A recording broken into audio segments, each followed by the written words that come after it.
There's a quiet moment that happens inside you before anything changes on the outside. It's when you realize you're no longer waiting. You're not replaying conversations in your head. You're not hoping they'll suddenly see you, hear you, or meet you differently. And that realization can feel unsettling because hope used to be the thing that kept you going. If you're an empath, this moment can feel almost like a loss of identity. You were the one who believed longer, stayed softer, tried again. And now something has shifted. By the end of this video, you'll understand what it actually means when detachment replaces hope, why it doesn't mean you become cold, and what to do next without hardening your heart. We're also going to come back to the exact sentence you can use when someone expects the old version of you to return, because that moment is closer than you think.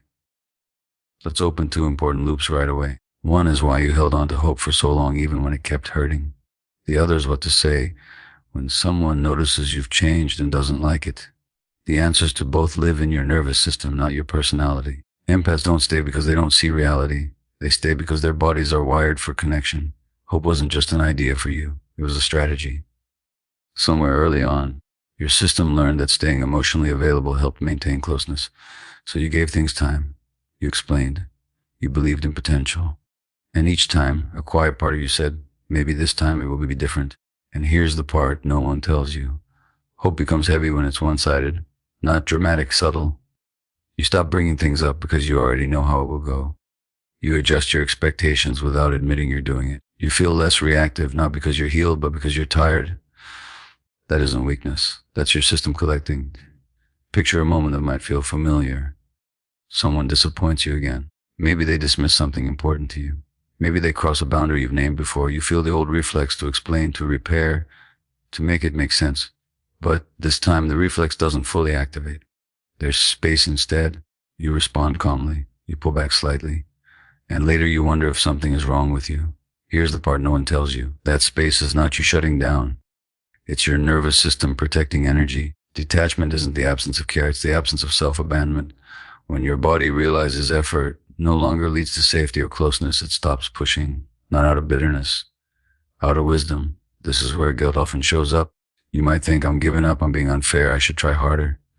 But healthy detachment doesn't come from a decision, it comes from repeated clarity, from seeing patterns instead of promises. And once your body sees the pattern, it doesn't argue with itself anymore.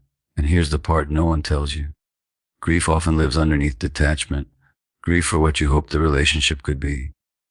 Grief for how much you gave before you were ready to stop. Grief for the version of you who stayed longer than was kind to herself. Detachment is sometimes how grief allows you to keep functioning without breaking. Let's interrupt the pattern for a moment. Imagine hope as a muscle you've been holding tense for years. Detachment isn't cutting it off, it's letting it rest. And when something rests long enough, it can recover. That's when a surprising thing happens. You don't disappear. You come back. This is where many empaths misunderstand themselves. You think detachment means less love, but what actually happens is your love becomes more selective, more grounded, less available to people who can't meet it. That's not punishment. That's discernment. There's a sentence that often marks this internal shift, even if you've only said it silently.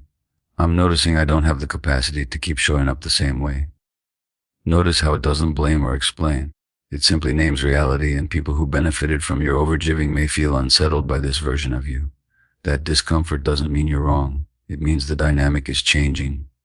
Come back to your body for a moment, because this matters more than insight. When detachment replaces hope, your system is learning that safety no longer comes from effort. It comes from choice, from deciding where your energy goes. And here's the part no one tells you. You don't owe anyone access to the version of you who overextended herself to stay connected. Growth doesn't require permission from the past. Before we go further, I want you to check in gently. When I feel detached, do I feel calmer or emptier? Am I pulling back to punish or to protect? What part of me feels relieved by this space? And what am I finally listening to that I used to ignore? Let those questions sit with you, because in the next part, we're going to talk about what happens when people notice your detachment and try to pull you back into hope, and the exact sentence that helps you stay grounded without explaining yourself again. When people notice you've changed, they rarely name it accurately. They don't say, you seem more regulated, or you're honoring your limits now. They say things like, you're distant, you've changed, you don't care like you used to. And if you're an empath, those words can land hard because they touch an old fear of being selfish or unloving. Listen closely to this part. When someone is used to your emotional availability, your detachment can feel like loss to them. But that doesn't mean it is harm. It means the relationship was leaning on your nervous system more than it should have. And here's the part no one tells you. You are allowed to change without making it comfortable for everyone else. This is where many empaths get pulled back into old patterns. You feel the urge to explain yourself again, to reassure, to prove that you still care. But explaining often reopens the door you just gently closed.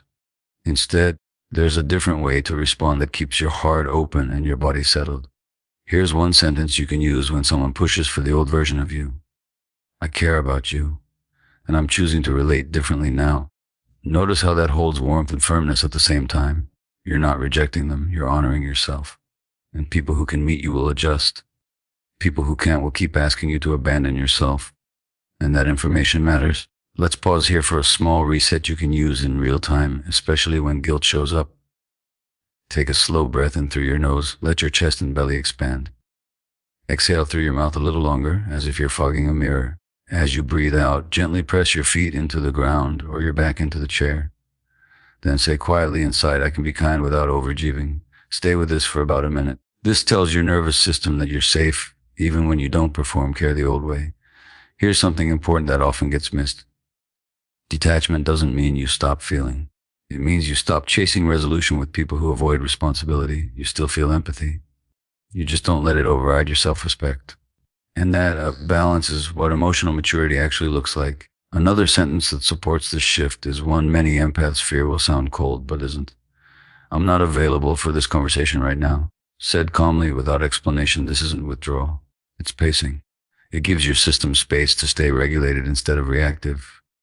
And here's the part no one tells you. You don't need to wait until you're overwhelmed to step back. You're allowed to respond to early signals. Let's talk about the moment you might be avoiding. The one where you realize the relationship may never become what you hoped. This can feel like failure if you're an empath, but it's not. It's acceptance.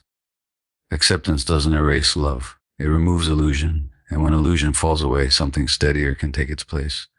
This is often when the empath comes back, not louder, not harder, but clearer. You stop leading with emotional labor and start leading with truth. And truth doesn't need as many words. There's a third sentence that helps anchor this new way of being. I've said what I need to say, and I'm going to take care of myself now. This isn't dramatic, it's decisive. And each time you say it, even just inside yourself, you reinforce a new pattern of safety. Take a moment now for a deeper self-check. Ask yourself gently, do I feel more like myself with this distance? Am I calmer in my body even if I feel some sadness? What am I no longer responsible for that I used to carry? And what kind of connections do I want to make space for now? Let those questions breathe. They're not asking for immediate answers. They're building orientation. As detachment settles in, you may notice something else. Your energy returns, your intuition sharpens, you're less preoccupied with fixing and more present with what's actually happening. This isn't indifference. It's integration. And here's the quiet truth underneath all of this. You didn't stop hoping because you failed. You stopped hoping because your system learned it didn't need to strain anymore. Detachment wasn't the end of your empathy. It was the return of your self-respect. Let this be the line you carry with you as we close. I can stay soft without staying stuck. That's what relief feels like. That's what strength feels like. In the next video, we'll talk about how to rebuild trust with yourself after years of overextending and how to recognize connections that don't require you to disappear to belong.